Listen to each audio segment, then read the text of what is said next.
Joining me now, former royal editor at The Sun, Charlie Ray, and Chief Executive of Prostate Cancer Research, Oliver Kemp. Good to have you both on board. Let's start with you, Charlie. Let's talk about the King and, you know, what seems like a very calm day. He arrives, he visits his daughter-in-law, which is exactly what anybody else of any other family, I think, would do, and his wife's by his side. You know, it just feels a kind of loving, natural, unalarming kind of a day, doesn't it? It is unalarming, and thousands of men go through this procedure, all over the world every year. And as you quite rightly said, he'll be in hospital for at least the nights, and then maybe 2 nights, and then he'll be home to recovery. And that'll take about 3 to 4 weeks. But don't expect the King just to sit there with his pipe and slippers. I'm sure he'll be continuing to look at the letters and matters of state that he has to deal with. And I'm sure Camilla will be reminding him to take it easy as well during that period. And he's made a point, hasn't he, of explaining very clearly the procedure that he's going to have, what his condition was, the fact that he's having it, in order to inspire gentlemen throughout the land to get themselves checked out if they have symptoms of prostate, which I'm going to discuss with our specialist in just a minute. But he's broken with royal tradition, hasn't he, Charlie, by being so open, honest and candid about this? Yes, he has, and it's a good thing because, as you quite rightly say, as I understand it, there's been an increase already of men checking with various doctors and so forth to make sure that they too are okay. I mean, you know what men are like; they tend not to want to discuss their own problems. But I think this is a great move by the King to be so frank and open about it, and it will help many men who are reluctant to come forward. I mean, his honesty. Let's put an honest point upon it. His honesty might well save lives. Might save hundreds or even Absolutely. thousands of lives, mightn't it? Absolutely, and this is it. This is not a life or death situation as such. This is something that can be treated and help many men. Of course, some men just suffer in silence and don't get themselves checked out. And it is important that men do get themselves checked out regularly, just the same way as women do. And as for Kate, obviously our hearts and our thoughts and our Yeah. prayers are with her. And it sounds as if she's going to have a bit of a long haul recovering. We're not sure from exactly what, but it all sounds, more serious than anybody would want a 42-year-old lady to have to deal with, just because of the length of time in hospital and the length of recovery time. We know she's not going to undertake any jobs at all until Easter at the earliest. So it's nice to think of her father-in-law paying her a visit in hospital, isn't it, before his own operation? Do we think they have a close relationship? Oh, they have a wonderful relationship. I mean, he has regarded her as one of the best assets that the royal family has got, at the moment, even more so given what's happened with Prince Andrew and Prince Harry and Meghan, that they're no longer frontline royals. I mean, she is a terrific asset for the royal family. I mean, she's just a wonderful lady, and she's emulating her late mother-in-law without a shadow of a doubt. And so we know nothing about what she's going through, but we know that No. she's pulling through, and that, of course, is the most important thing. And her Yeah, husband wants to be by her side as much as possible and by his own children's side.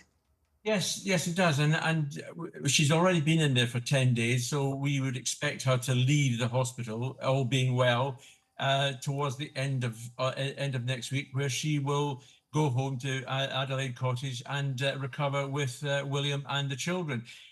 She'll have all her family around her, and I'm sure she'll have lots of visits from other members of the royal family, and she will be taking it easy. As you quite rightly said, the fact that she's been in hospital for so long, it's not a simple thing that she's got. It's clearly a little bit more serious than that. But hopefully she'll come through all okay, and we'll soon see her back in harness again, doing what she does best. Charlie, thank you. Let's talk to Oliver Kemp now about the prostate, because the King has really given the enlarged prostate the most publicity that anybody could possibly bring about on earth, hasn't he? And I'm assuming that you think this is a very good thing.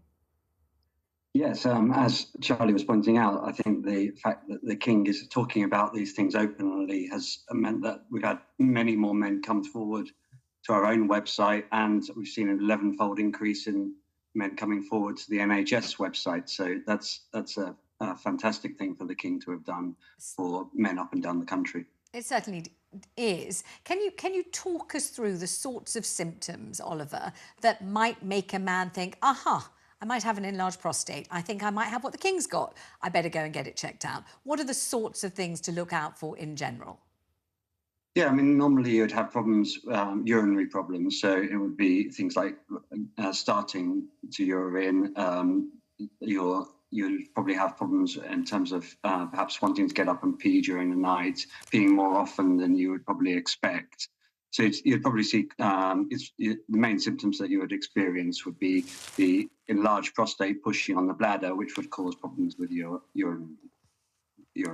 And so when we hear of gentlemen not quite knowing when they finished urinating, or not quite feeling that they can empty the bladder entirely, or having to get up several times in the night, then we think, now maybe this is down to the prostate. Are there any other things that ought to be looked out for? And is there a kind of age over which any man should probably get his prostate checked out, or do you only wait till you have symptoms to get it done? Yeah, I mean, we always advise it, certainly if you have symptoms, and if there are other symptoms that may occur. For example, we often have men with lower back pain. Obviously, if there's cancer there, then that can be spreading to that kind of area. But also men who are in their 50s, if you're black or you have a history of it in the family, then we certainly advise you to get checked regularly and go and see your GP if you have any symptoms. And obviously that risk increases over time. So the average age of being diagnosed with prostate cancer is in your mid-60s. But if you have an enlarged prostate, then obviously you need to go and see the doctor to see whether you need treatment for that too. And what is the procedure that the king has undergone today? What did they do?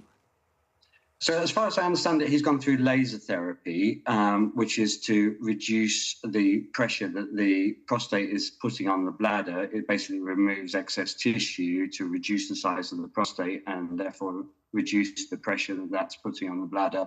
So therefore, it should reduce some of those symptoms that he's experiencing.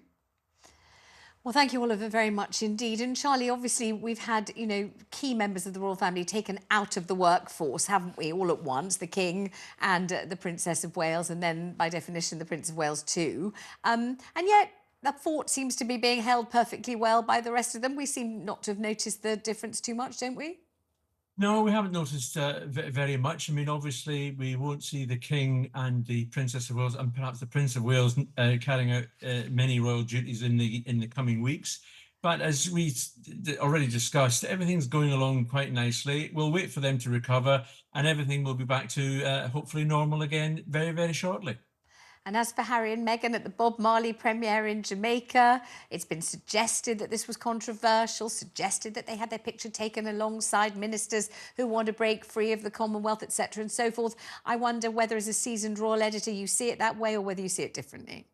Well, I do see it that way. I mean, Harry, I was going to say Harry is not stupid. He must know that it is a political victory for the Prime Minister of Jamaica to have Meghan and Harry there, given that he embarrassed the Prince of Wales on his visit to Jamaica. And Jamaica is going to go through the process of leaving the Commonwealth. But like other countries, I suspect that they will leave the Commonwealth, but they'll still have some links with the Commonwealth, just as other countries have done. And I don't think Harry is very bright in doing what he did visiting Jamaica at that time, because it just gives people the opportunity to have another go at him. Thank you both very much indeed. This is what's coming up after the break.